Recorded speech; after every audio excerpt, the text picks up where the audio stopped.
Hello everyone and welcome to the Math 171 online teaching for section 8.1, solving systems of equations.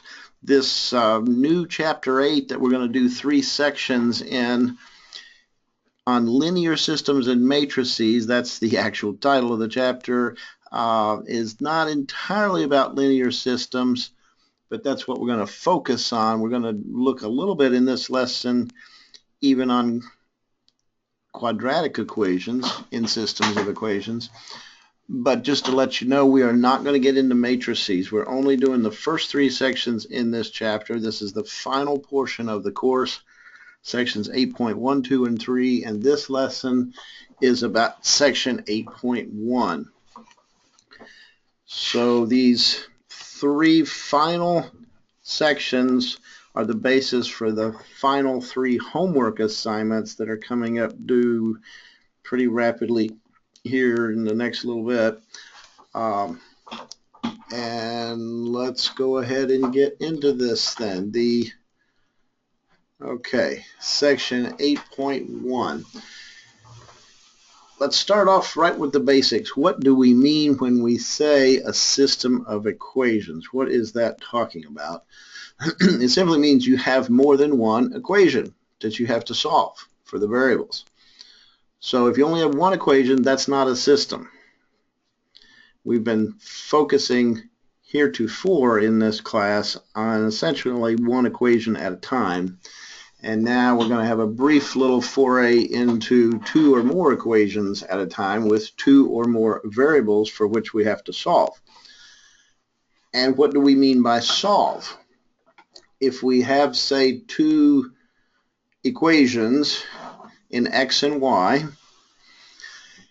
and we want to, as we say, solve this equation, solve is the verb for which solution is the noun. So we're trying to find solutions to the system. There may be one, there may be more. And actually there are cases where there are none, as we say, no solution. And each solution in an equation, in a system of equations in x and y, the solutions are ordered pairs. One particular value of x associated with the corresponding particular value of y. And so a single ordered pair is always the nature, the character of each solution of a system of equations. So that's what we mean by solving a system of equations. We find all the ordered pairs, the particular values of x and y for which will make the equations be true. We'll make every single equation in the system. If there's 2 or 3 or 4, whatever, however many equations there are, if we plug that particular value of x and that particular value of y into each of the equations, it'll make each equation be true. And for instance, this example right here on the first page of the section with the 2 equations, 2x plus y equals 5 and 3x minus 2y equals 4, and they're checking to show that the particular ordered pair 2, 1 is a solution of that system. So very simply, you just plug in 2 for x and 1 for y into each equation separately, so that the first one, the 2x plus y equals 5, becomes 2 times 2 plus 1. Is that equal to 5? You're inquiring. And 4 plus 1, of course, is 5. And yes, 5 equals 5. There's nothing intrinsically significant about 5 except that both sides of the equation came out to the same value, the same number. So therefore, it checks, as we say. The second equation, 3x minus 2y equals 4, plugging in, once again, 2 for x and 1 for y. 3 times 2 minus 2 times 1 is 6 minus 2, and of course that's 4, with 4 equaling 4, and so that checks also. So let me mention at this point, it's quite possible to find an ordered pair which will work in one of the equations but not in the other one. For instance, in these 2 equations right here, we could pick 0 for x and 5 for y, and that will work fine in equation 1. 2 times 0 is 0, plus 5 is 5. Fine.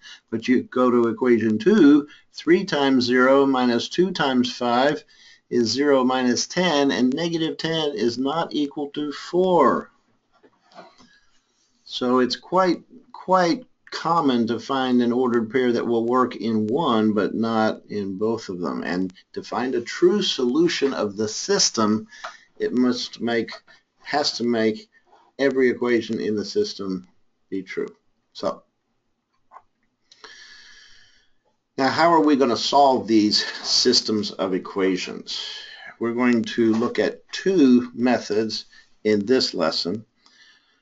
The method known as substitution, which I trust everybody has previously used in some kind of algebra course before this one, and the method of graphing.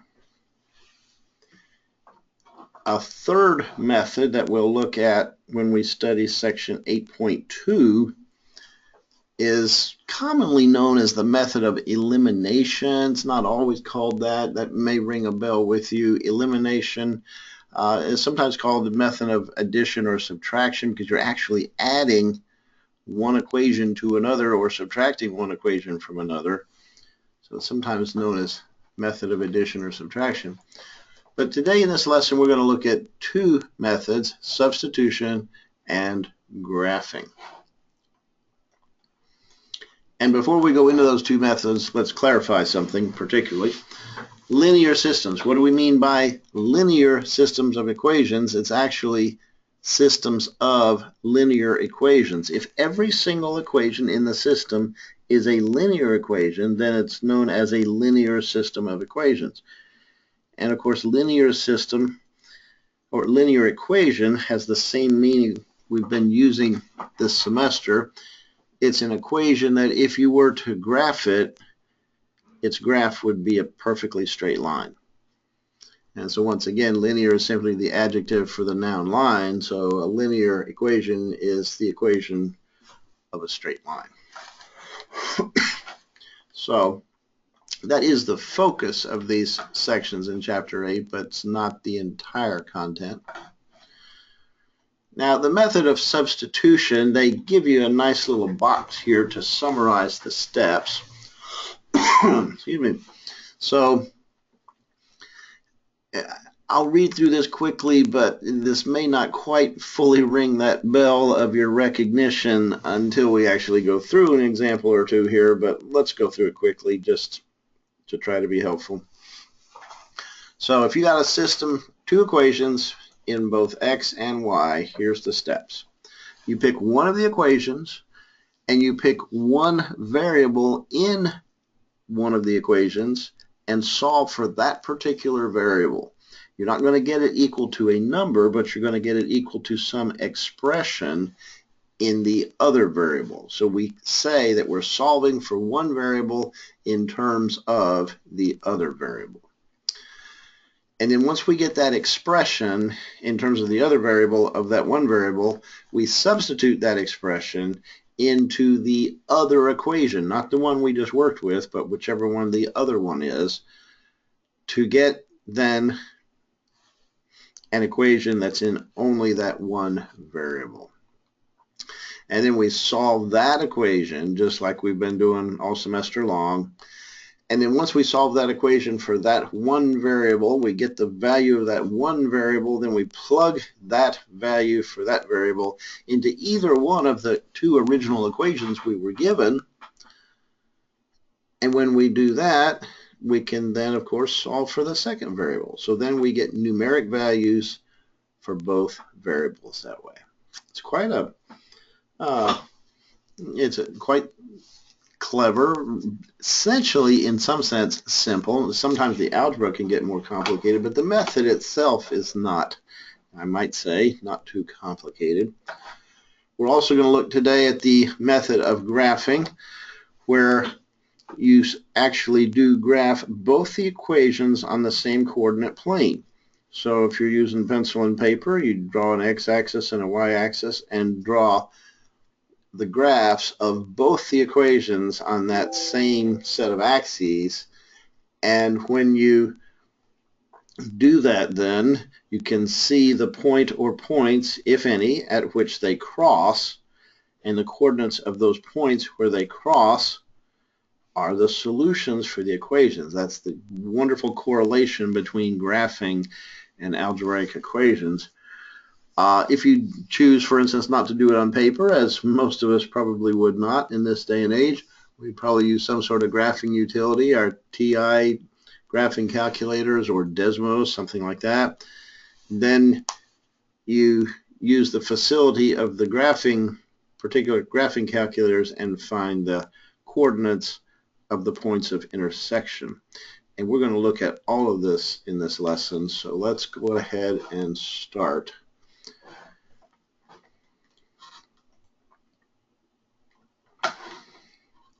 They give these two equations right here as a simple beginning example. X plus y equals 4 and x minus y equals 2. And this is an extraordinarily simple example for the method of substitution. Why? Because the 4 instances of the variables in the two equations all have coefficients of 1, either plus 1 or negative 1. And we're going to look at some that do not have such coefficients. They're not so nice, as we might say. Having the coefficient of 1 in front of the variable is what you really want if you're going to use the method of substitution, because otherwise, if you solve for a variable that has any other coefficient in front of it other than 1 or negative 1, and you solve for that variable in terms of the other, almost always you end up with fractions. And then you get into this massive exercise in fractions, which is doable, but it's not simple. So let me make a comment at this point. Your homework in section 8.1 in WebAssign is going to frequently instruct you to use the method of substitution to solve this system of equations. I want you to know, I am not insisting that you use the method of substitution. You can use the method of graphing, or you can use the method that we're going to cover in the next section, and feel free to read ahead on that if you wish to use that method on the 8.1 problems, the method of elimination, where you multiply one or both equations by just the right number so that when you add the two equations together that one of the variables will cancel out. You can solve for one and then solve for the second variable. And if you have situations with equations that don't have a variable with a coefficient of just 1, the elimination method is often easier to use. And it's perfectly fine if you do on the homework or on the online WebAssign Chapter 4 test. The Chapter 4 test, as the previous 3 tests were, is strictly online. It's in WebAssign. Very similar problems to the homework type problems. Okay. So let's look at this. We got the two equations, x plus y equals 4 and x minus y equals 2. Now, what we're going to do is solve for one of the variables in terms of the other using one of these equations. And there's honestly many choices how to do this. The text chooses the first equation. It's nice and simple. There's no negative signs in it. X plus y equals 4, and they choose to solve for y. They could have just as easily chosen to solve for x, but they solve for y. In so doing, it simply comes out to be, subtracting x from both sides, that y equals 4 minus x.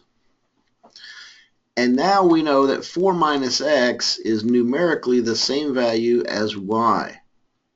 So y is equal to 4, take away whatever the corresponding value of x is. So in the other equation, so-called equation 2, x minus y equals 2, we can now plug in 4 minus x for the y, do the algebra, and solve for x. So here goes.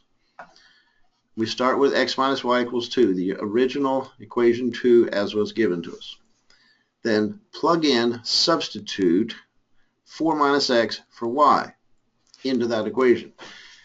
And of course, with the minus sign in front of y, we must introduce the parentheses around our 4 minus x expression, because we're not only subtracting the 4, we're also subtracting the negative x. So both the signs of both of those will change now.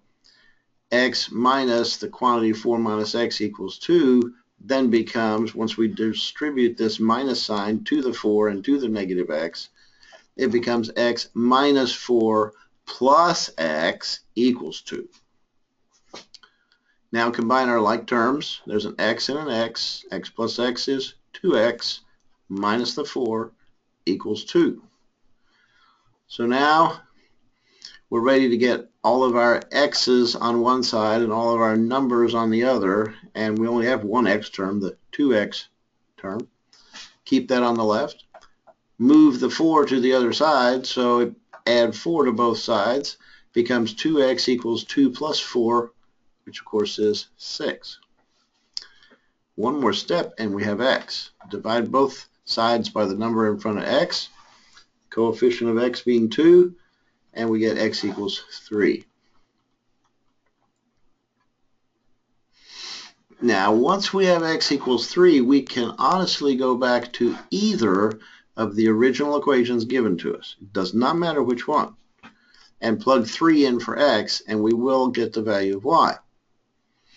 For instance, with the first equation, we plug in 3 for x, we get 3 plus y equals 4. Well, 3 plus what's 4? Of course, it's 1. So y is 1 from the first equation. On the second equation, plugging in 3 for x and solving for y, 3 for x becomes 3 minus y equals 2. Well, what do you subtract from 3 to leave you with 2? Of course, that's also 1. So they both check out, as they must. And so for x being 3, its corresponding y coordinate is 1. And so therefore the ordered pair, which is the solution for this system of two linear equations, is the ordered pair 3, 1. And yes, we can check our answer to check it thoroughly, you must check it in both equations, not just one, because often an answer can check in one equation, but if you've made some error, it might not check in the other one. I've done this before, I know. So it has to check in both. So checking 3, 1 as the ordered pair for the solution in equation 1 becomes, for x plus y equals 4, becomes 3 plus 1. Is that equal to 4? Yeah, definitely, because 4 equals 4. In equation 2, x minus y equals 2, plugging in the 3 and the 1. So 3 minus 1, does that equal 2? Of course it does, because 2 equals 2. It checks in both equations, and that is then the one and only solution. Our algebra did not lead us to any other solution, so that is the one and only solution for that system of linear equations.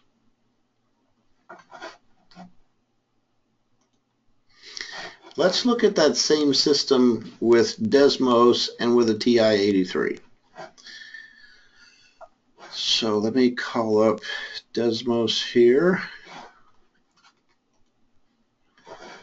And that was x plus y equals 4. And the other one was x minus y equals 2.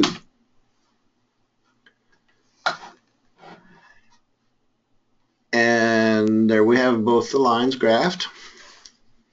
That is one thing I personally very much appreciate about Desmos. Not only that it's free, but that it allows us to graph such equations as this without first being obligated to solve each equation for y, to get y equals something. It's so nice just to be able to type in the equation and go with it. And we cannot do that, of course, with our Texas Instruments calculators, unless you perhaps have a TI-89. I think they can do that. But anyway, let's continue on. So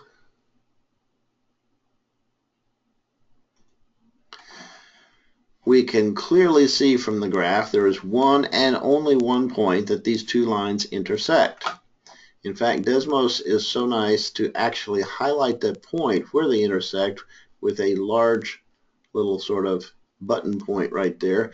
And when I point at that, I'm not even clicking it, I'm simply pointing. It reveals 3, 1, the ordered pair that we already know from having done our algebra, that is the solution.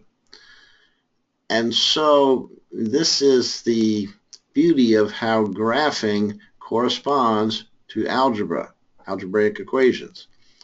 When we graph the equations on a coordinate plane, the point of intersection, points of intersection of the graphs represent precisely the ordered pairs that solve the equations also.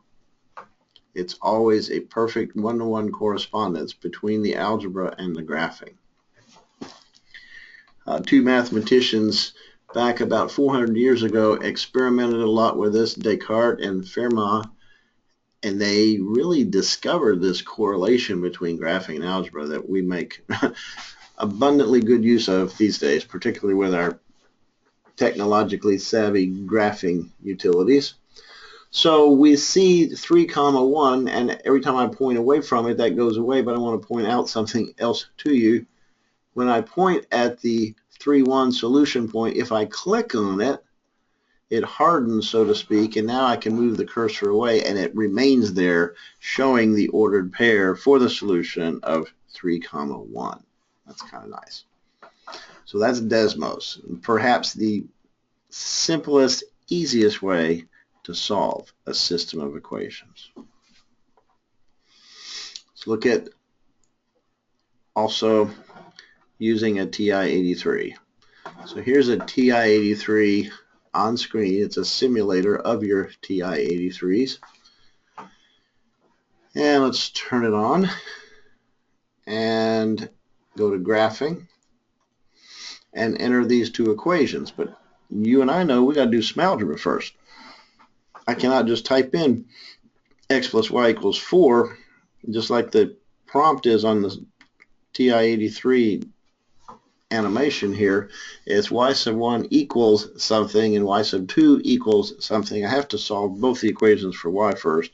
That's not too hard to do this time. The first one, just subtracting x from both sides, it becomes y equals 4 minus x. So I'm just going to type in 4 minus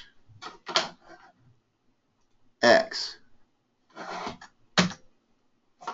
And for the other one, x minus y equals 2, a little bit more involved. We've got to subtract x from both sides, which leaves negative y equals negative x plus 2, or negative y equals negative x plus 2. Just change all the signs, multiply the entire equation, both sides, all the terms by negative 1.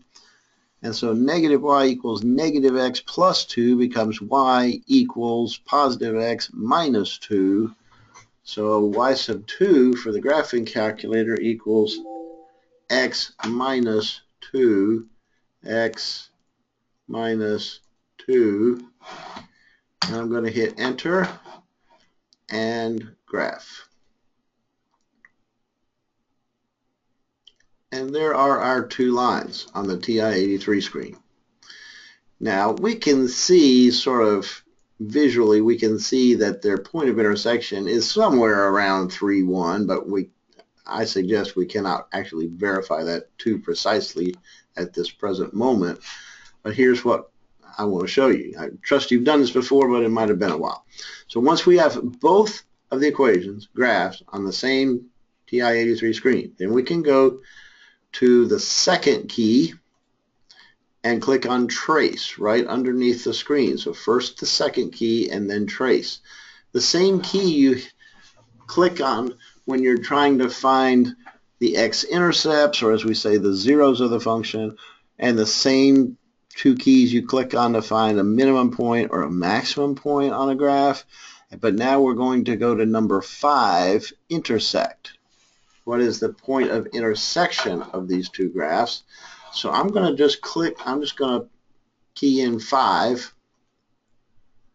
and instantly here's what comes up then. By the way, excuse me, I could have arrowed down to 5 intersect and then hit enter and it would do the same thing. But I just actually literally clicked on 5 on the keyboard and it selected intersect for us. So now, here's what we have on the screen showing all of a sudden. Up in the upper left, y sub 1 equals 4 minus x. And it's got the cursor flashing on the graph of y sub 1 right on the y-axis. That's the default. When it starts, it goes to the first curve and it looks for the y-axis. If the first curve intersects with the y-axis, that's where it's going to start. And so down at the lower left, it says first curve, question mark, x equals 0, y equals 4. That is simply some point on the first curve, period. Doesn't matter where it is, it's on the first curve. And now we say, that's fine, that's a good point on the first curve, let's go from here. So I click on enter, accepting the question. First curve, is this point good? 0, 4? Yep, it's fine. So I click on enter. Notice the cursor now jumps down to the second line. It calls it a curve because most graphs are not straight. And once again, it's still on the y-axis, but on the second line. And there, the point, the y-intercept of that line is 0, negative 2. And that's for y sub 2 equals x minus 2, of course. So that is a legitimate point on the second line, so that's good. I'm going to respond to the question mark with enter, saying yes, that's good. It's a good point. And then you always get this transition step where you really don't have to do anything. TI-83s and 84s are programmed to give you one final intermediate step where it says guess, question mark. And from all I know, there's nothing you do there ever except hit enter once you get to that point. And now it's solved it for us. It says intersection, x equals 3, y equals 1. And I know it's hard to see here, but there actually is a little cursor flashing right there at 3, 1. It actually is flashing right there on and off on this little tiny screen.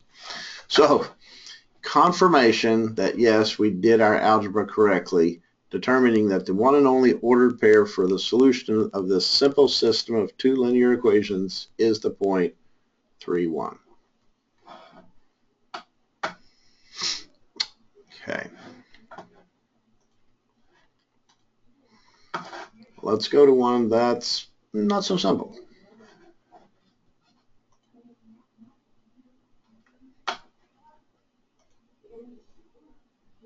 Yeah, here's one with x squared in it.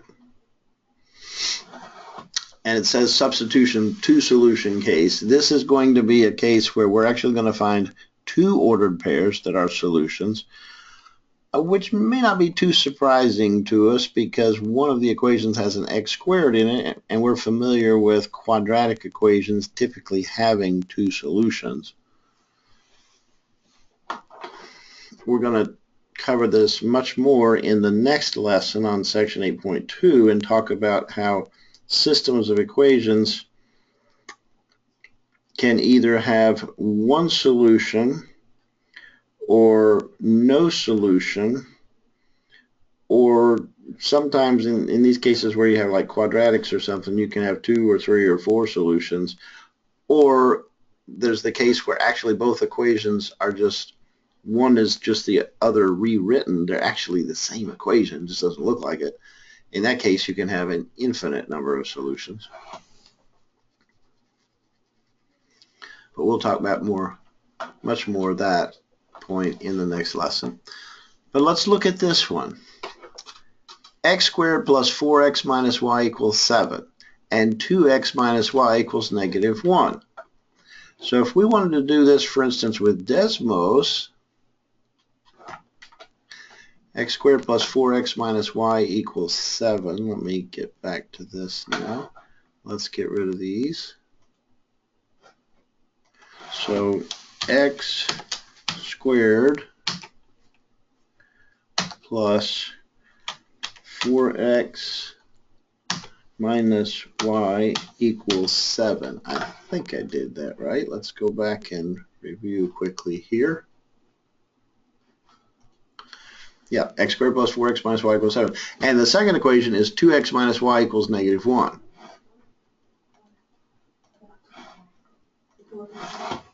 So 2x minus y equals -1. There's our two equations graphed.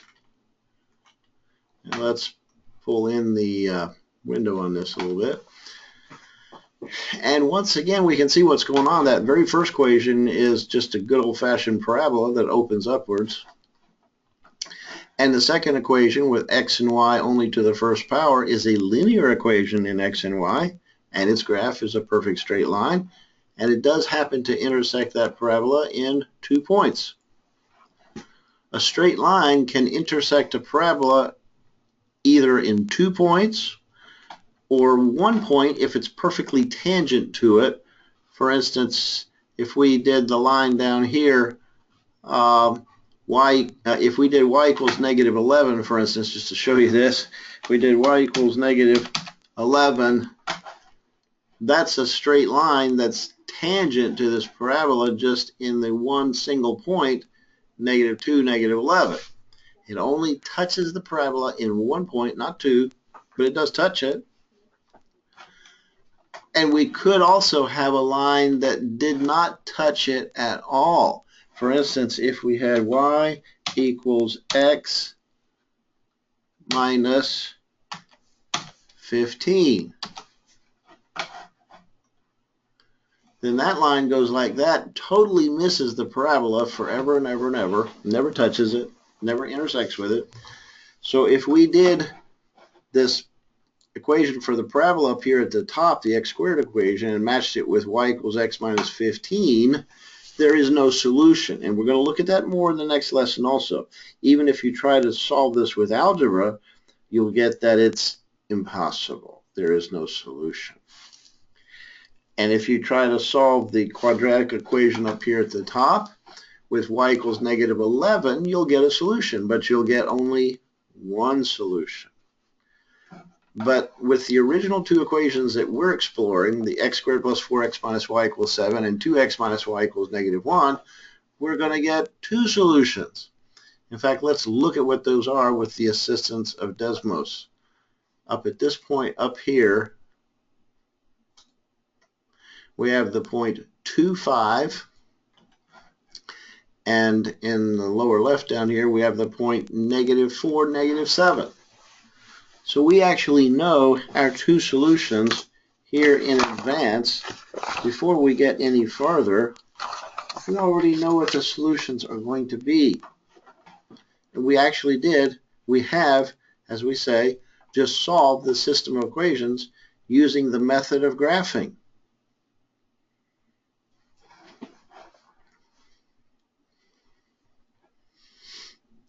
And now let's solve these same two equations using algebra. So, back to the text. This is example 3 in the text, section 8.1. So, what are we going to do here? And once again, to use the method of substitution, what we want to do is pick either x or y and solve one of the equations for that variable in terms of the other one. Now let's stay away from that equation with the x squared. That's a lot more complicated. So let's go to the second one. Only has x to the first and y to the first power. And I suggest we go with y instead of x to solve for that variable. Why? Because solving for x, we're going to have to divide the whole equation by 2 to get that 2x down to just 1x. And that's going to instantly introduce fractions as a coefficient of y, and as a constant we got fractions, and then the whole rest of our work is going to be involved in fractions. So if we can possibly avoid that, make life simpler without fractions, let's just solve for y. And solving 2x minus y equals -1 for y, of course you first subtract 2x from both sides. Negative y equals -2x minus 1, squeezing the -2x in between the equal sign and the -1. So negative y equals -2x minus 1. All three terms with minus signs. Negative y equals -2x minus 1. So multiplying the entire equation, both sides, all the terms by -1, and the signs of all three terms change. So negative y equals -2x minus 1 becomes y equals 2x plus 1. That's what the text shows us right here as I'm circling it. Y equals 2x plus 1. So therefore, y and the expression 2x plus 1 are the same. They're the same quantity. They're of the same value, precisely the same. So wherever there is a y now in the first equation, the more complicated equation, we can now plug in, substitute in 2x plus 1 for that y. And right up here, where we had x squared plus 4x minus y equals 7, now we can plug in 2x plus 1 for the y. And that's what we're going to do. So, here we go. X squared plus 4x minus y equals 7. Plugging in 2x plus 1 for the y means we must introduce the parentheses because the y is being subtracted.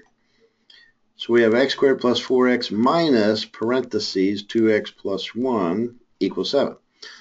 If we don't put the parentheses, all we're going to wind up subtracting is the 2x, but we also have to subtract the 1.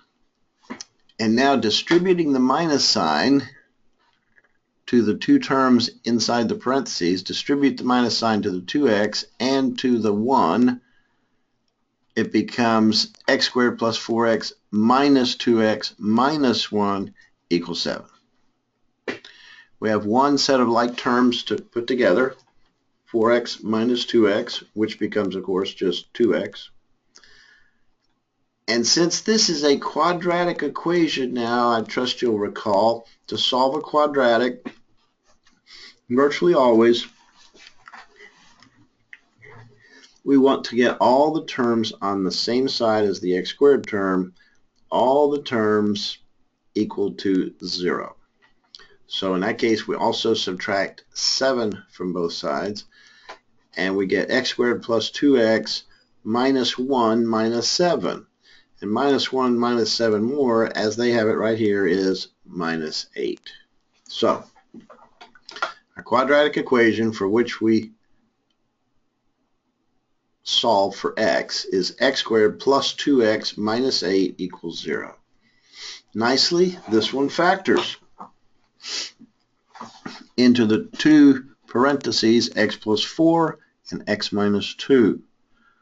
And since x plus 4 times x minus 2 equals 0, each of the parentheses individually by themselves also equals 0. So x plus 4 equals 0 leads us to x equals negative 4. And x minus 2 equals 0 leads us to, adding 2 to both sides, just x equals 2. So what does this mean? We have two values for x. And so far we have no values for y. Well, as you might guess, what we are going to do now is take each of these two values for x individually and separately and add them to, plug them into one of those two original equations. Let's pick the easier one to make it simpler. And plugging each of those values in for x, then solving for the corresponding value of y. So let's do that. If we plug in, first of all, negative 4 for x into the simpler of the two, equation 2, 2x minus y equals negative 1. So plugging in negative 4 for x becomes 2 times negative 4 minus y equals negative 1. And since y itself, well, we don't know what y is, so 2 times negative 4 minus y equals negative 1. Then solve for y. And when you do that, you get 2 times negative 4 is negative 8 minus y equals negative 1. Well, we want to get the y by itself. So negative 8 minus y, let's add 8 to both sides. So negative y equals negative 1 plus 8. Negative 1 plus 8 is 7. So since negative y equals positive 7, just plain y by itself equals negative 7. And that is the corresponding y value that goes with the x value of negative 4. So there is one ordered pair in our solution set. Negative 4, comma, negative 7. Repeat the process with the other x value of 2. Plug in 2 for x, and we get that 2 times 2 minus y equals negative 1. Well, that's 4 minus y equals negative 1. Subtract 4 from both sides. Negative y equals negative 1 minus 4, so negative y equals negative 5. And since negative y equals negative 5, multiplied by negative 1 on both sides, we get y equals positive 5. So when x is 2, y is 5. And that's the second ordered pair of the two ordered pairs that make up what we call the solution set of this system of equations. And we could check x being negative 4 and y being negative 7 in both of the original equations, and it'll make both those equations be true. And we can plug x equals 2, y equals 5 into both of the equations, and it'll make both of the equations be true.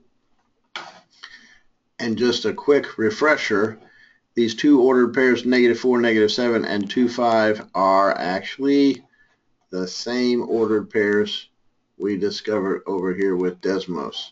Negative 4, negative 7, and 2, 5.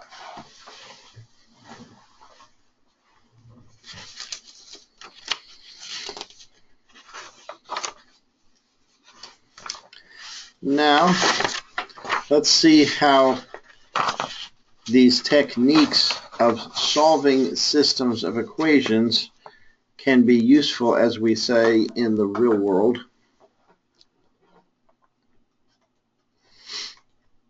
And let's look at a word problem having to do with earning interest in bank accounts. And what we're going to do is create a situation where we have two unknowns, call it two variables. And the principal class, however many variables we're trying to solve for, that's how many equations we have to be able to solve for unique values for the variables. For instance, if we only have one equation and two variables, we cannot get a unique ordered pair to make that equation true and just one unique ordered pair. No, there's going to be an infinite number of ordered pairs, almost always, if you have one equation and two variables. So you have to have two equations if you have two variables, and that principle carries on. If you have three variables like x, y, and z, and we're going to see this in section 8.3, if you have three variables, you need three equations in those three variables to solve for unique values for the three variables. So here's the problem. Example 2. A total of $12,000 is to be invested into two different funds, two different accounts, paying 9% and 11% simple interest. Now, what simple means is it's not compounded more than once during the year. It's only allocated to the account at the end of the year, one time. And they don't actually say this, but it's also annual. The 9% and 11% interest rates are annually, once a year. Okay. The yearly total interest that is earned is $1,180. And our question then is, how much money is invested at each of the interest rates?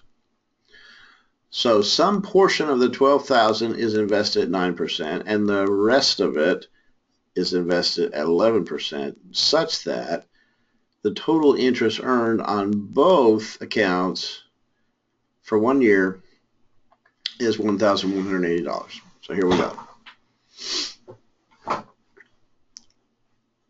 I like to start, and they're not doing this here, but they are in one sense, but let me just be very specific about it. I like to start word problems with, after I've read through it enough times that I understand what it's saying, and I'm able to discern what is the information that I am given versus what is the information I'm supposed to find out on my own. And I can tell what are the unknowns, what are the things I'm trying to look for, and usually we're going to let x or y or both of those equal these unknowns. And I like to start word problems then. My first thing putting down on paper quite often is what I call a let statement. And I will say something like this: let X equal the amount invested earning 9%. And actually write that out. And just with those words, let X equal the amount invested that's earning 9%. And then for our second variable, let's define the second variable as being Y, and we'll make another let statement. Let Y equal the amount invested at 11%.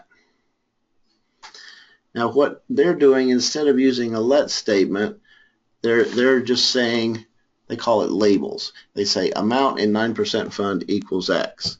Amount in 11% fund equals Y. And I say let the amount in the 9% fund equal X, or let the amount in the 11% fund equals Y. I'm adding the word let, and I typically reverse the order and say let X equal the amount in the 9% fund, let Y equal the amount in the 11% fund, but that's just a matter of preference. So once you define the two variables, and they do have it on screen here defined, X and Y are actually the amounts of money invested into the two accounts. And of course, those two amounts total to $12,000, and they're both earning interest, and the amount of interest they earn totals to $1,180. So here we go. We now have defined our two variables. The next step is to consider the information given to us and figure out how we can make, since we have two variables, we have to make two equations to solve for those two variables, and we're going to do that.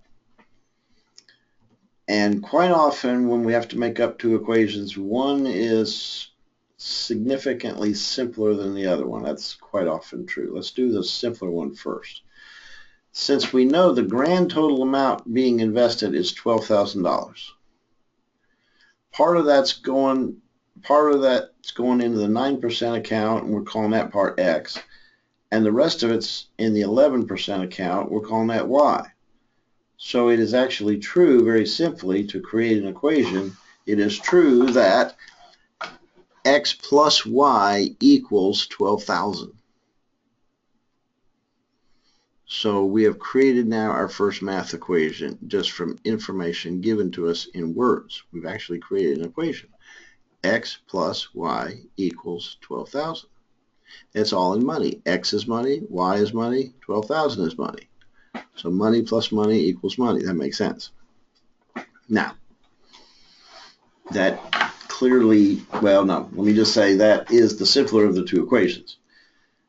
The second equation, we're going to draw upon the other piece of information, the other three pieces of information given to us other than the 12,000. The fact that the total interest earned in a year in both accounts is $1,180, and that the two accounts are paying interest at the two rates of 9% and 11% respectively. So if we change 9% and 11% into decimal numbers, pure decimal numbers, 9% of course equals 0.09, 11% equals 0.11, and so the amount of interest earned on X dollars in the 9% fund is the amount of money in the account times the interest rate, because it's for 1 year, how much is going to earn in 1 year. So the amount of interest earned in the 9% fund in 1 year is just 0.09 times X. And in algebra class, just as they've done here, the interest for the 9% fund, 0.09 times X, we don't have to put a times sign between the coefficient of X and X itself. We just write 0.09X. Of course, that means times. With the 11% accounts, very similar. 11% as a decimal is 0.11. And that's the rate at which we're going to earn interest on the Y dollar amount in the 11% fund account.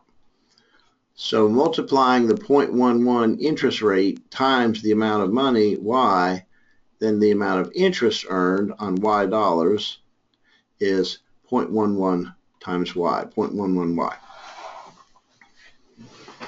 We're almost there for the second equation. The second equation comes about from understanding that we got so much interest being earned in the 9% account, and we got so much interest being earned in the 11% account, and they gave us that the grand total amount of interest being earned in a year is $1,180. Excuse me. So, therefore, the amount of interest being earned at 9% plus the amount of interest being earned at 11% has to equal the total interest earned of $1,180. So our second equation took a lot of words just to talk this out, and sometimes it takes a fair amount of work on our part individually when we're working out these problems, so to speak, by ourselves, figuring it out. Sometimes it does take some time.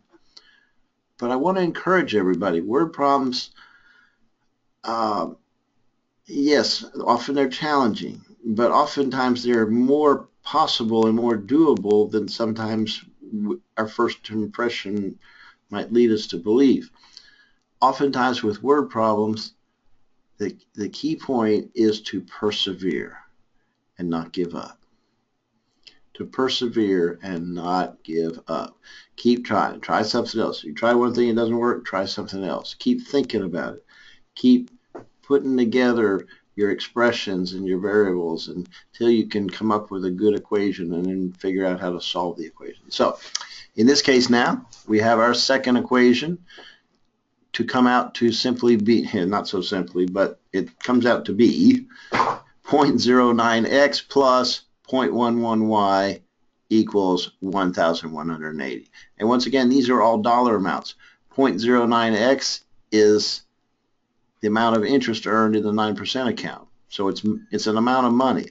0.11y is an amount of money. It's the amount of interest earned in the 11% account. And those two amounts of money together equal the $1,180 amount, representing the total interest earned in both accounts. I suggest we've done the hard part. We now have our two equations in x and y. And to solve for x and y, what we're going to do is use the method of substitution, take this simpler equation, the x plus y equals 12,000, and solve either for x or for y. They choose to solve for x, and that's fine. Either way would be fine. They say x equals 12,000 minus y, subtracting y for both sides.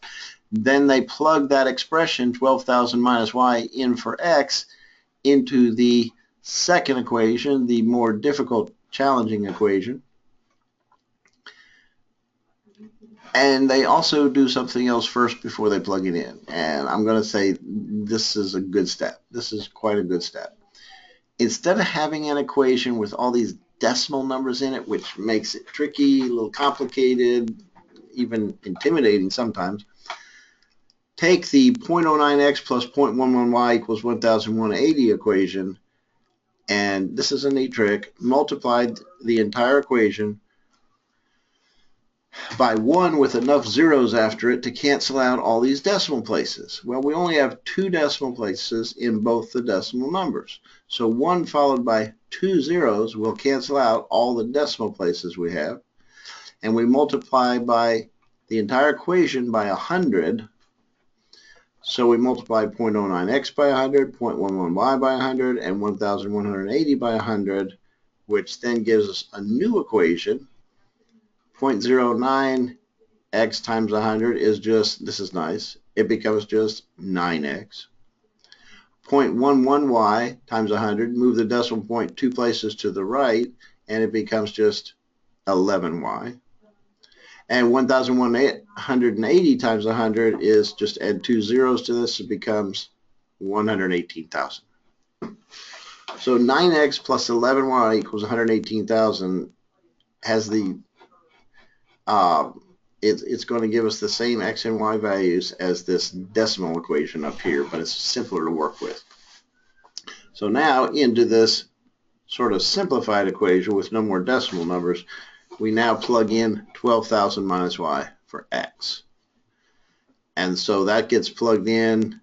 Since it was 9 times x, it's 9 times parentheses 12,000 minus y, plus the 11y equals 118,000, and distribute the 9. 9 times 12,000 is 108,000. 9 times negative y is minus 9y.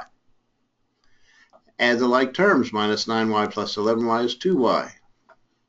Subtract 108,000 from both sides, so 118,000 minus 108,000 is just 10,000. And so 2y being 10,000 means that 1y is 5,000. And so we have the amount for y is $5,000. And if we go back to the original equations that we set up, x plus y equals 12,000, knowing that y is 5,000, how much plus 5,000 equals 12,000? So x is 7,000. And there's our answers.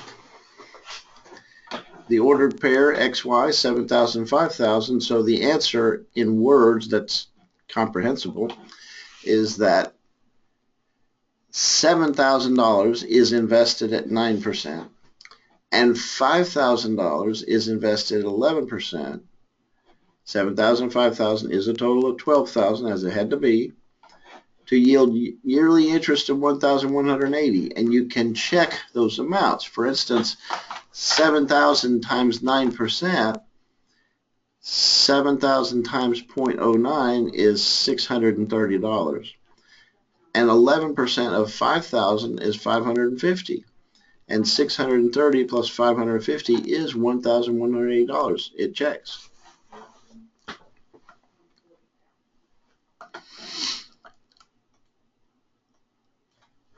There's also a good example that might be helpful to you. I'm just going to point it out to you later in this chapter, or later in this section actually. An application. It's called break-even analysis, and I believe you have a homework problem or two which draws upon